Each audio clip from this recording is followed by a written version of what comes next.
Hey guys, Virgin Vinyl with you again today. When we look at progressive rock from the 70s and even jazz rock fusion and even a lot of rock bands from the 70s, many of them didn't fare so well once they entered the 80s. Some of them did, but it was pretty rare that they would, if they had this sort of cultural impact that they had in the 70s, that would continue to roll on into the 80s, and that they would be considered as innovative. Many bands sort of hung on in the 80s. Many bands just released some of their most god-awful music in the 80s, and just couldn't make that transition successfully, especially in the prog world. But there are, of course, notable exceptions to that. And I think one of those notable exceptions is, of course, today's record, and that is Mr. Peter Gabriel. I'll take it out of the sleeve. Peter Gabriel, number 3, or Melt, self-titled, so colloquially it's known as Melt. And this is, I got my hands on this at, I told you yesterday, on the weekend I was at at this record fair in Tel Aviv. And this was the other one that I found. So I showed you I got Deep Purple Burn, and I found this, which I've been wanting to get my hands on ever since I started going down the Peter Gabriel rabbit hole a little while ago. And I've got 2 other albums of his, which I'll show at some point. But since I just picked this one up, I thought I'll show this one today. And I'm really happy I got it, because I think it's actually my favorite of his albums. I really like that early run of his albums. You know what? I really like all of his albums that I know, which are everything from the first album up until Us, and including Us. I really like that album, even though, it's So and Us are much more commercial, obviously, and they're much more sort of hit-driven and song-driven. But here, like at this point, there's songs there, but there's also a lot of sort of art rock, a lot of experimentation. This one, famously, Peter made a blanket order to the drummer and the percussion not to use any cymbals, not to use any metallic cymbals. So it's really interesting to hear a whole album like that, in sort of that pop rock genre, when there's no cymbals there at all. But Peter wanted to fill up the soundscape with different sort of bits and pieces all over the place, and different experimentations. And I think he did a really, really good job with this album. This is incredible. Like, you got songs like Intruder, really menacing and dark. No Self-Control's really good. I Don't Remember, Family Snapshot, Games Without Frontiers. Of course, Biko is that very successful protest song for the South African man who was badly treated in apartheid prison. He sort of got quite a pretty huge response to that song. And Games Without Frontiers, of course, was a big single. You have, I'm not sure, I haven't got here, I don't think there's any, it doesn't come with any liner notes or anything like that. But, one of the things I love about Peter Gabriel's band is that he has Tony Levin on bass. And I'm a bass player. I've mentioned that before. I'm an all-round musician, but bass is my heart, and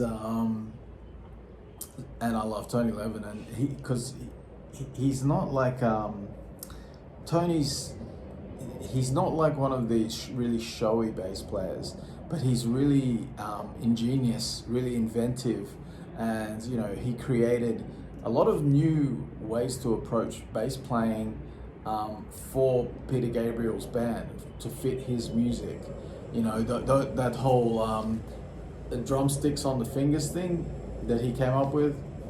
That doesn't appear on this album. That comes later on, So I think. But that's the kind of like forward-thinking bass player that he is. He also played the Chapman stick, which I think is on this album. Although I might be wrong about that, but I'm pretty sure there's some Chapman stick on this.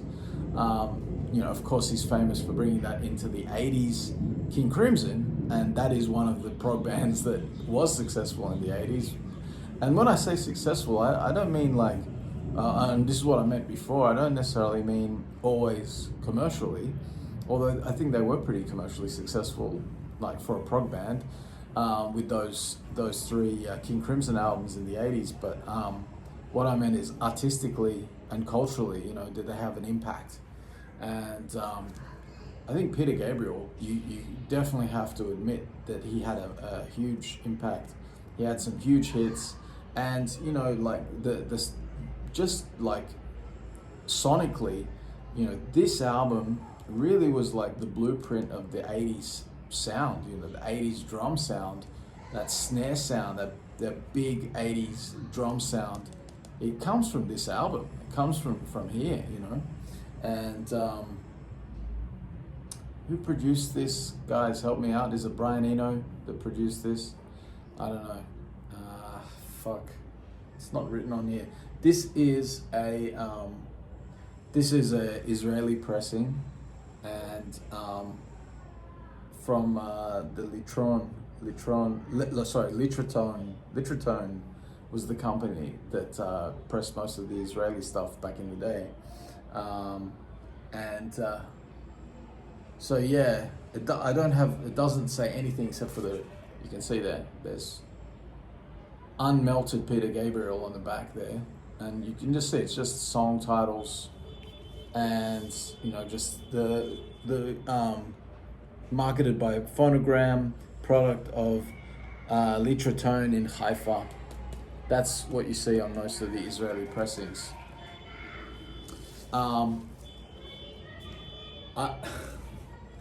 Fucking noisy ass neighborhood. Every time I come out here to make a video, you know, it might be all nice and peaceful and tranquil, and then as soon as I hit that fucking record button, the kids are screaming, or somebody's yelling at some guy in an apartment building, or some jerk off is beeping, beep, beep, beep. That's all you hear over here, just non-stop noise. But you know, as soon as I stop recording, it'll quiet down again. It'll be nice and peaceful. So anyway, sorry about all that background noise.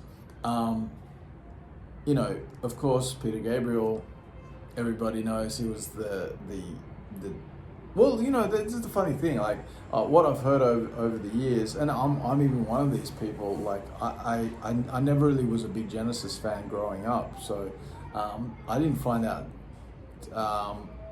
for many years that Peter Gabriel was actually the singer of Genesis, because when I sort of started listening to Genesis, or when I started hearing about Genesis, it was the later stuff, you know, it was the poppy stuff. And then once I eventually got into prog and went back and listened to that, you know, then I discovered the Peter Gabriel era, and that is easily my favorite stuff of Genesis. That's the stuff that made me love that band. I don't really care too much about the Phil Collins era that much. I do like Wind and Wuthering. I do like Trick of the Tail. I like, you know, like I can enjoy the other stuff as well.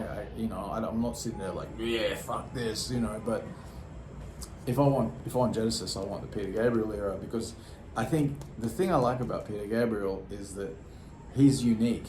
You know, he really like feels like a artistic weirdo, and I love that. I love that he brings that sort of, you know, even though he's a posh boy like the rest of them, he brings that like the true art. You know, a lot of true artists are a little bit weird. You know, they're a little bit sort of operating on a different frequency, and that's what gives you that edge, and that's what makes the music interesting, because you're like, it's not what you would expect, you know. And this album is like, it's a pop album, and he essentially became a pop artist once he left Genesis. Pop rock, art rock, art rock pop, but the pop is there. You know, this is accessible music, and it's catchy and hooky and relatively simple, but interesting, and not what you would expect from a pop record, and innovative. And that's what I love about it, and that's what I love about Peter Gabriel, because he's constantly forward thinking, even if it is in a much more sort of hemmed in pop way. You know, he has that ability to influence culture and music and the direction that it goes in, within the pop world, yet still retain that artistic, you know, that true artistry, you know. That's what I love about it. So anyway, that's it. Peter Gabriel, fantastic album. Probably my favorite from him. I love the first album as well. I love Us. But this is probably my favorite one. So anyway, guys, please hit that subscribe button. No one subscribes. I guess no one gets this far in the videos when I'm fucking begging. But if you could hit that subscribe button, this is a new channel. What do you care? Doesn't hurt you. Just press that sub, and you get somebody talking about records every day. You know, you can watch it, you can not watch it, you can ignore me. You can tell me what you like about Peter Gabriel. What's your favorite album? If you have any recommendations of stuff that you think I might like based on these videos that you see, or the shit that I talk about, let me know in the comments. And that's it. I'll see you tomorrow.